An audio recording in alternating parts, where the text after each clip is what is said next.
kind of advice do you have to homeowners? Practicing that preparedness, starting the conversation now is always going to be a benefit to any association out there. Welcome to the Recovery Report Live, Global Pro's deep dive into relevant business and insurance topics, providing actionable takeaways and valuable insights.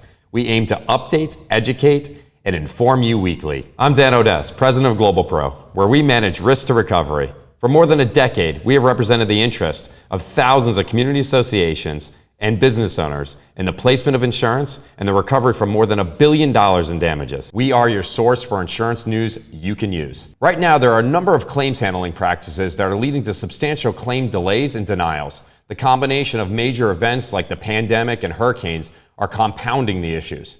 Among the list of bad business practices that are plaguing policyholder claims is the handling and initial reporting of a loss and damage.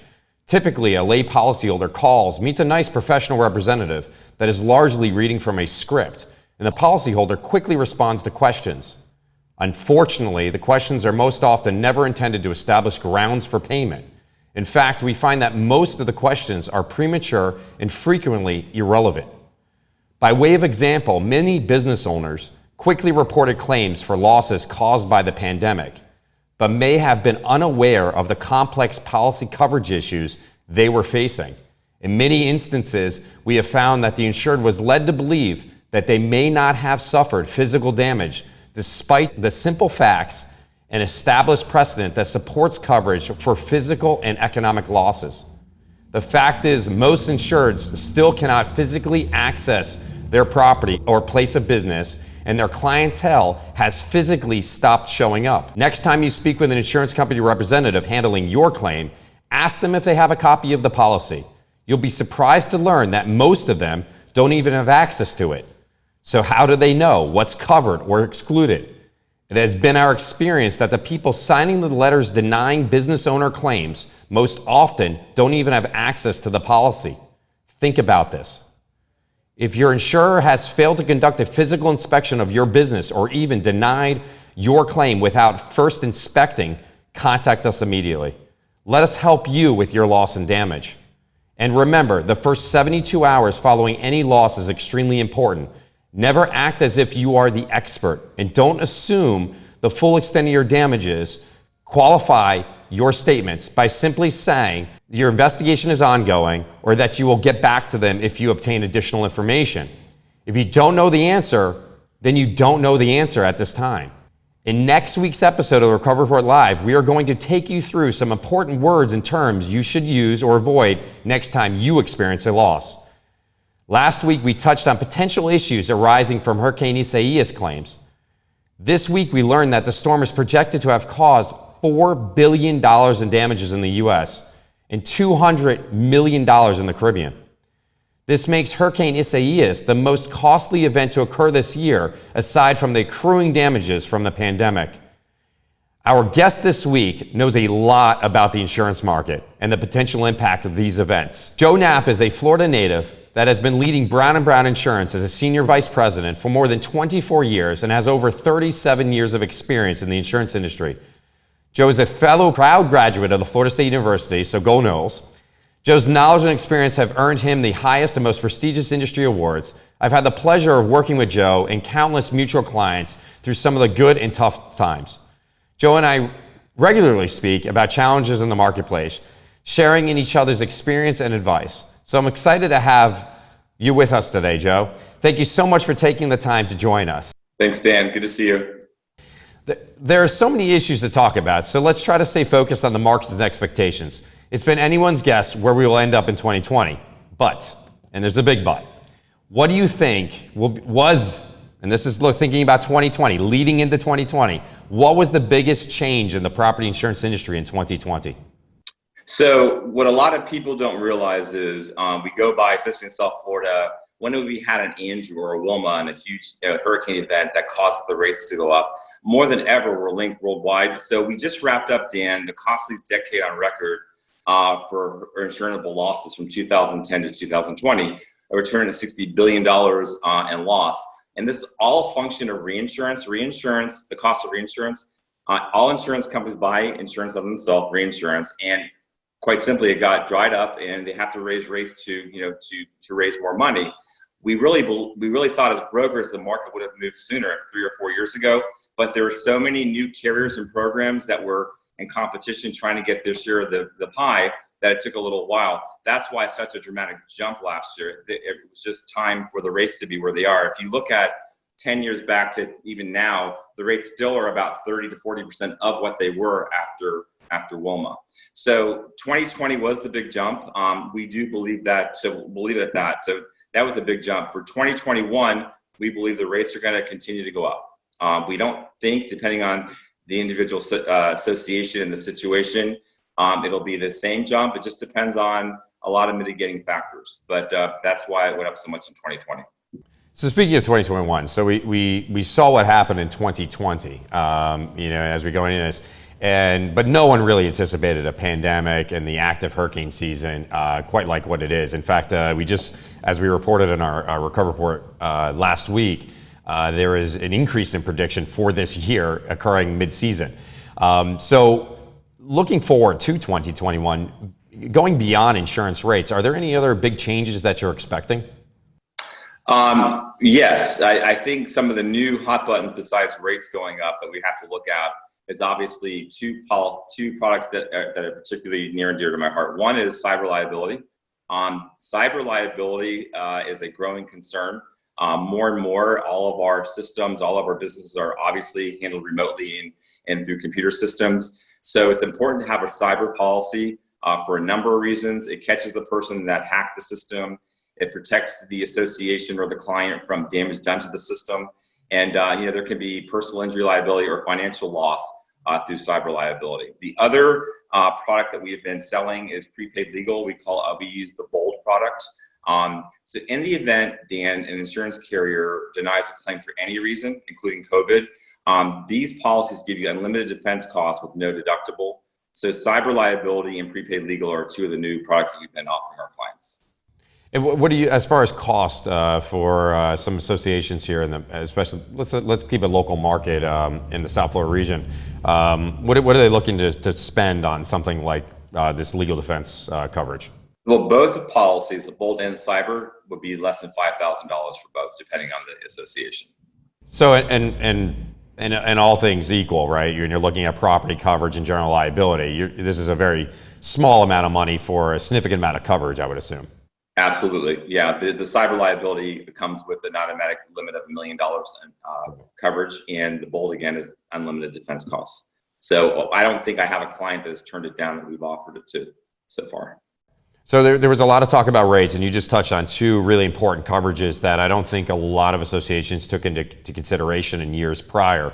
And obviously it's becoming a trend towards actually obtaining that coverage, which is really important. And certainly as we head into 2021 and renewals and kick up again, it's definitely for all of our listeners, check, ask for it if it's not being presented to you, or obviously contact Joe and find out about it, what coverages are afforded to you, what those limitations are on it. And when you're talking about $5,000 in the scheme of things for an association, it's simply a drop of the bucket, and that's a guesstimation, obviously. So make sure that you get a competitive quote, but all things considered, it should be absolutely something for a board to consider and using. Yeah. So you did talk about rates. We did talk about two different new products that we're seeing. I don't know if they're new, but they're getting a lot more attention. Let me say that. What do you think are causing these changes beyond, let's say, reinsurance, and why is there a focus now on like legal defense coverage or cyber? A lot more lawsuits are coming out of the woodwork. Like you mentioned, insurance policies being read carefully in different coverages. So there's a lot more legal things going on, especially with COVID. So it's just an extra layer of protection to have this prepaid legal. And, we don't know what the rates are going to do in 2021. And we know they're going up. We don't know how much. We like to think they're not going to jump as much, but they could. We're in the middle of almost the heart of hurricane season. But I did want to mention a handful of things that our clients can do to mitigate these rate increases in general, whenever the market is. And that's, make sure that you have an updated appraisal. That's really important. There's a lot of flood discounts and things you can do with elevation certificates and revisions through a surveyor to mitigate the cost of flood that FEMA guidelines set. Also, you want to make sure whenever you're dealing with your broker that they have the most up-to-date information on your roofs, your opening protection, and things like that. All these things can help mitigate the rising rates. All great advice. I would say that, and it's a great pivot because obviously the pandemic and the hurricanes are getting a heck of a lot of attention, and we saw some limitations and exclusions from the last major hurricane to hit the South Florida region, which is Hurricane Irma. Where you saw a lot of exclusion limitations regarding wind-driven rain, as if it was something other than the hurricane that caused the damages. We saw a lot of backtracking on those coverages, and the actual insurance company step up and actually pay. We had a few mutual clients that occurred with.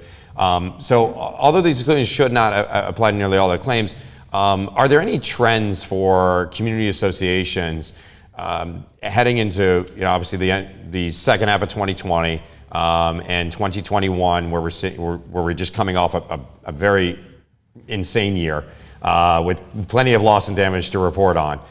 Is there something that property managers and board members specifically should be looking out for that in their policies that may limit or exclude their coverages going forward?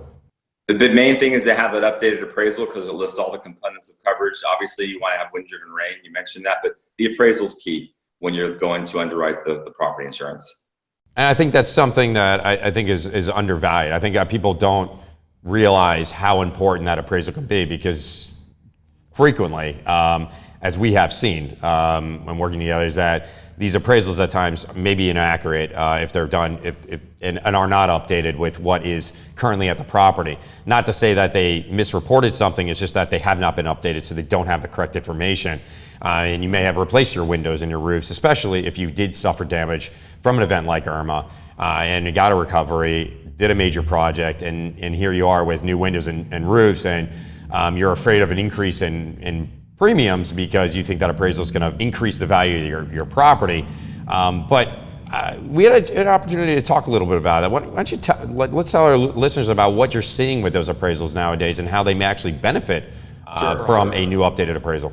Sure. So the trend has been going for appraised values. And by the way, appraisal or replacement cost appraisal is the cost to build the association back to new. It has nothing to do with real estate trends or market price of a condo. It's to rebuild the building. And the past few years, the appraisals have been going up 2-3% a year. Because of recent fuel costs, we've actually seen a slight down dip. So number one, statutorily, you have to update your appraisal for the statute every 3 years. But even if you did it a year ago or 2 years ago, you may want to update it again because it may come down a little bit. And also, Dan, I want to mention a second document that's really important, especially when you do work on the building, is a mitigation report. So if you do any new work on the roof or the opening protection, you want to update your mitigation report as well as the appraisal. Those two things are key when they go to rate these hurricane policies for buildings. I think, again, solid advice. And I want to stick with the product discussion that we're having here and dive a little bit deeper into it. Do you have any best practices advice for boards and property managers when deciding on a product? How do you compare property insurance coverages, general liability, et cetera, et cetera? Certainly get a package from you and other brokers, but what should they look at? What's most important? We do at Brown & Brown a complete compliance overview and audit. We put the best of the best and recommend the best property program, liability program, directors and officers umbrella. And we also highlight some very key things in coverage, which we can't go into now, that's a long list. But you start with the appraisal, you start with what the property is all about. If the insurance carrier has done an inspection and they've made some recommendations, comply with those recommendations, and then be as transparent as possible so that we can do our job for you and deliver the best product. Got it. And how does an association deal with shrinking coverage and rising rates? So we need now figure out what product we need, and we talked about some of the market conditions. Are policies still compliant with the Florida requirements set forth in let's say the Florida law? Because there's strict guidelines as we've seen at 711 and 718 regarding what we need to insure. And if we have rising rates, we have stricter coverage, are we still compliant? How do we know if we're compliant? Well, there are two types of insurance companies. They're admitted and non-admitted. So that's a whole different ballgame. But I can tell you that when a insurance company is underwriting an account, They want to visit the property, they want to look at the appraisal, and they're going to offer the best coverage they can out there. As far as limitations go, I don't see coverages being taken away as much as, okay, last year you had a 2% hurricane deductible, the rates are way up. Maybe you want to consider a 3% or a 5%. All those are accepted by the banks. So they may look at different deductibles to help, mitigate the cost. Okay, I got you. And if a board is looking for a new broker, what advice do you have for board members? What should they be looking for in asking prospective brokers when rates are competitive and products are what they are? I'm going to give ourselves a little plug here. You want to go with a broker that represents all programs in Florida. Obviously, we're talking South Florida, that has a large volume of business with all the different carriers. And I'll tell you that Brown & Brown is by far the largest broker. We're publicly traded in Florida. We actually develop insurance programs that other brokers use. So you want to go to a broker that has all of the bells and whistles and can, put a program together for you that's competitive by having the tools of the entire marketplace. Only 2 brokers in the state, and I'm not going to put a plug for my competition, has all that, and Brown & Brown is one of them, and we are the largest. Fair enough. So speaking of plugging yourself, how can this audience get in contact with you? Sure. Obviously, I'm always available on my cell phone, 954-328-0167. I have 18 amazing teammates that work with me. Dan, you've met most of them.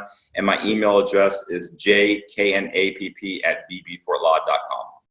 Fantastic, Joe. Awesome advice. Learned something here today on the Recover Report Live. Huge thanks to Joe and all of our attendees that tuned in this week. Go online at getglobalpro.com. Check out our website. Click the resource section to read, download the important information you need to be prepared. Be sure to check out our YouTube channel to watch today's broadcast, and like us, follow us, and engage us on all the social media platforms. We love to connect with our clients and community, so call us at any time at 855-487-7475 or shoot us an email at recover@getglobalpro.com. Remember to tune in next week. We are going to take you through some of the important terms and phrases you should use or avoid next time you experience a loss. And thank you, Joe, and all of our attendees for tuning in this week on the Recover Report Live.